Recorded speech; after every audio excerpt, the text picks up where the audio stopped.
حالیہ چند دنوں میں ملک میں 3 بڑے واقعات کا وقوع پذیر ہونا اس بات کا ثبوت ہے کہ دشمن مسلسل گھات لگا کر بیٹھا ہے۔ پہلے لاہور میں مذہبی رہنما کے گھر کے قریب دھماکہ، پھر داسو ڈیم کی سائٹ پر چینی انجینئرز کی ایک دھماکے میں افسوسناک موت، اور اب پاکستان میں تعینات افغانی سفیر نجیب اللہ خیل کی بیٹی سلسلہ علی خیل کا اغوا۔ یہ تمام واقعات غیر معمولی واقعات ہیں اور ایک ہی سلسلے کی کڑی لگ رہے ہیں۔ افغانی سفیر کی بیٹی کا اسلام آباد جیسے محفوظ شہر میں اغوا معمولی واقعہ نہیں ہو سکتا۔ کوئی تو ہے جو پاکستانی اداروں کو بڑا سخت پیغام دینا چاہتا ہے کہ تم تیار رہو، ہم تمہیں سبق سکھائیں گے۔ ابھی تک افغانی سفیر کی بیٹی کے اغوا کے حوالے سے جو تازہ اپڈیٹس آئی ہیں، ان کے مطابق افغان سفیر کی بیٹی نے خود ٹیکسی ہائر کی، اور جب وہ گھر سے نکلی تو اس کے پاس موبائل فون بھی نہیں تھا۔ افغان سفیر کی بیٹی کے مطابق جب وہ پہلی ٹیکسی میں بیٹھی تو اس کے کچھ دیر بعد ہی اس پر تشدد شروع کر دیا گیا۔ وزیر داخلہ شیخ رشید کے مطابق افغان سفیر کی بیٹی نے ابھی تک کوئی تحریری بیان نہیں دیا، مگر اس کے باوجود کارروائی شروع کر دی گئی ہے۔ شیخ رشید نے مزید بتایا کہ پہلے ٹیکسی والے کی تلاش جاری ہے، جبکہ دوسرے ٹیکسی والے کو ٹریس کر لیا گیا ہے۔ دوسرے ٹیکسی ڈرائیور نے افغان سفیر کی بیٹی کی مدد کی۔ ٹیکسی ڈرائیور کو افغان سفیر کی بیٹی نے 500 روپیہ انعام بھی دیا۔ سفیر کی بیٹی کے مطابق ٹیکسی ڈرائیور ایمبیسی کارڈ بھی لے گیا۔ ابھی تک اس حوالے سے جو کچھ بھی سامنے آ رہا ہے وہ کئی سوالات بھی کھڑے کر رہا ہے۔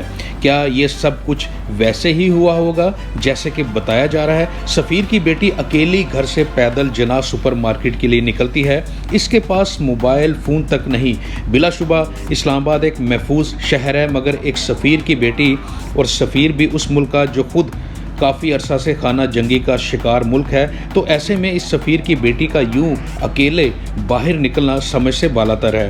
حالانکہ پاکستان میں کسی بھی ملک کے سفیر اور اس کے اہل خانہ کو پورا پروٹوکول اور سیکیورٹی فراہم کی جاتی ہے، مگر افغانی سفیر کی بیٹی نے اس سیکیورٹی حصار کو خود توڑ کر اکیلے اپنے گھر سے باہر نکلی۔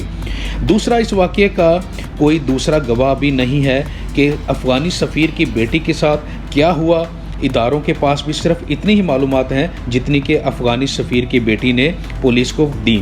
پولیس نے سیف سٹی کیمروں کی مدد سے ایک ٹیکسی ڈرائیور کو گرفتار کیا ہے، مگر افغانی سفیر کی بیٹی نے اس ڈرائیور کے بارے میں یہ بیان دیا کہ اس ٹیکسی ڈرائیور نے تو اس کی مدد کی تھی۔ ان ساری باتوں کا مقصد صرف یہ باور کرانا ہے کہ کسی دوسرے ملک کے سفیر کی فیملی کے ساتھ ایسا مبینہ واقعہ ہوتا تو بات مختلف ہوتی، مگر یہاں ایک افغانی سفیر کی بیٹی کے اغوا کی بات ہو رہی ہے۔ یہ اغوا ہوا بھی اسلام آباد کے اندر ہی ہے۔ ابھی کل ہی افغانستان کے صدر اشرف غنی نے تاشکند میں افغانستان میں دہشت گرد بھیجنے کا الزام پاکستان پر لگایا، اور اس سے پہلے افغانی سفیر نے بھارت سے مدد لینے کا بھی بیان دیا، اور اس کے بعد ایک اور افغانی وزیر نے پاکستان پر الزام لگایا کہ پاکستان چمن بارڈر پر افغانی فورسز کو طالبان سے نہ لڑنے کا کہہ رہا ہے۔ تو ایسے ماحول میں اچانک افغانی سفیر کی بیٹی کا اسلام آباد میں مختصر وقت کے لیے اغوا ہوتا ہے، اور پھر اسے تشدد کر کے چھوڑ بھی دیا جاتا ہے، تو پھر اچانک اسے سوشل میڈیا پر گمنام اکاؤنٹ سے اس اغوا کا الزام پاکستانی اداروں پر لگا دیا جاتا ہے۔ کیا یہ سب محض اتفاق ہے؟ افغانی سفیر کی بیٹی کے اغوا کے 2 ہی پہلو ہو سکتے ہیں۔ پہلا یہ کہ پاکستان میں لا اینڈ آرڈر پر سوال کھڑا کرنے کے لیے یہ اغوا کا ڈرامہ خود رچایا گیا۔ یہ ممکن ہے کہ افغانی سفیر کی بیٹی کو اس ڈرامے کا اندازہ نہ ہو کہ اس کے ساتھ کیا ہوا، مگر پاکستان کے دشمنوں کی یہ سازش ہو۔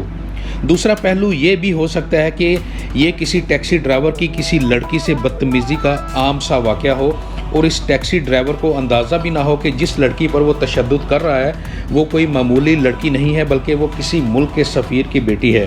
ان دونوں صورتوں میں جس طرح پاکستان پر الزام لگایا جا رہا ہے وہ انتہائی بھونڈا مذاق جیسا ہے، کیونکہ جب کوئی اکیلی لڑکی خود کسی ٹیکسی کو روک کر اس میں سوار ہوتی ہے، اور اس ٹیکسی کے اندر کچھ دیر کے لیے جو کچھ بھی ہوتا ہوگا وہ کسی ملک کے لا اینڈ آرڈر پر سوال کھڑا کرنے کے لیے کافی نہیں ہوتا۔